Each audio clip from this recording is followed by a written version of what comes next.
Ever really thought about how the food you eat turns into the energy you feel or don't feel? Well, today we're diving into the science behind our blood sugar. Understanding this can seriously change your relationship with food. So let's get into it.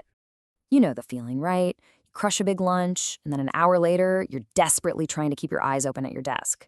Or, on the flip side, you have a snack that keeps you feeling sharp and totally on your game all afternoon. The secret behind that difference is all about how our bodies process what we eat. For a lot of us, our energy levels feel like a roller coaster every single day. You get a big spike of energy, and then a sudden crash. Now, for the millions of people who are managing diabetes, this isn't just about avoiding a little afternoon slump. It is a critical part of managing their health day in and day out. And let's be real, the stakes are pretty high. Keeping your blood glucose levels in a healthy zone is one of the most important things you can do to avoid long-term health issues. But just as important, it's about simply feeling good. You know, having that stable, reliable energy to get through your day. So how in the world do we get off this roller coaster? Well, one of the best tools we have is something called the glycemic index. The absolute easiest way to think about it is like a speed rating for any food that has carbs. It basically tells us how fast that food is going to hit our blood sugar. All right, let's get just a little more specific. The glycemic index, or GI for short, is all about measuring how quickly carbs in food raise our blood sugar. Picture it like a race. Pure glucose is the absolute fastest thing out there, so we give it a perfect score of 100. Every other food with carbs gets ranked on that same scale. And this chart really shows you what that looks like in action. See that sharp, high peak? That's what a high GI food does. It sends your blood sugar skyrocketing really fast. But look at that other line, the lower, gentler curve. That's a low GI food. It's a much slower, more controlled rise. That gentle curve is what we're aiming for. So here's the bottom line, the thing you really need to remember. High GI foods, they give you that super quick spike, but it's always followed by that awful crash. Low GI foods, on the other hand, lead to a slow, steady release of energy. And that steady energy is the name of the game for feeling good and for better blood sugar control. So let's look at some real-life examples to make this click. Down in the low GI zone, which is 55 or less, you've got things like apples, lentils, and peanuts. In that medium range, you'll find stuff like bananas and brown rice. And then way up in the high GI category, 70 or more, that's where you find white rice, cornflakes, and instant mashed potatoes. Seeing it laid out like this really helps you start to picture where your favorite foods might fall. But wait, the glycemic index isn't the whole story. Not even close. It has a super important partner called the glycemic load. And I love this analogy. If the glycemic index is the speed limit for a food's sugar, then the glycemic load tells you how much traffic is actually on the road. This is where things get really practical. The glycemic load, or GL, is a much more real-world number because it looks at two things. Not just how fast the carbs hit your blood sugar, but also how much of those carbs you're actually eating. It's all about the serving size.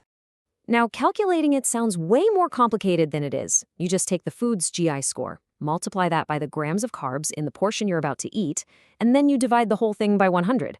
That number gives you a much better idea of how that snack or meal is actually going to affect you. Okay, let's put this to the test with a classic food puzzle, carrots. They have a surprisingly high glycemic index, around 71. So just looking at that number, you'd think, oh no, I should probably avoid carrots. But is that the right call? And the answer is absolutely not. Here's why. Even though the type of sugar in carrots is fast-acting, a normal serving of carrots just doesn't contain that many carbs. The traffic is super light.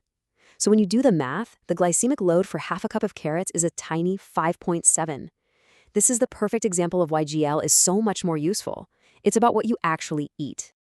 All right, theory is great, but what does this all actually mean when you're standing in your kitchen trying to figure out what to make for dinner? Let's translate all these numbers into simple choices for your plate. Honestly, it can be as simple as making a few smart swaps. Instead of white bread, grab the whole grain. Instead of white rice, try brown rice, or even quinoa. Ditch the instant oatmeal for whole oats. These little changes might not seem like much, but they can make a massive difference in how you feel all day long. Okay, so making swaps is a great start, but what about a whole meal? What does a plate that's actually designed for stable, steady energy really look like? These pictures are a fantastic guide. Take a look. You can see a really clear pattern here, right?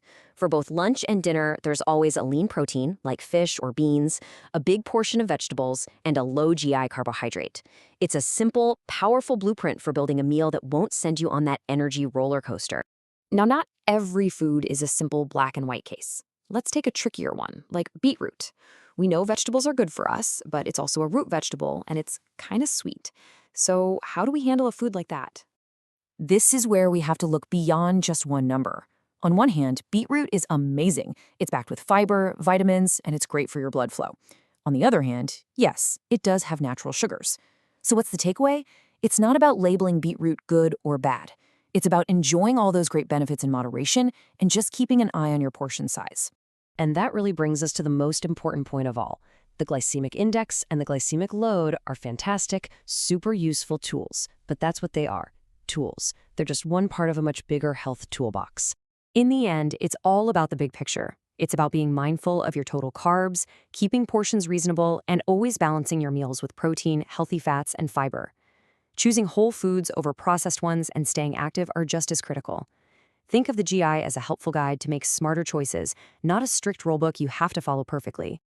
So, if you remember one thing, let it be this. The goal is a balanced plate, not a perfect score.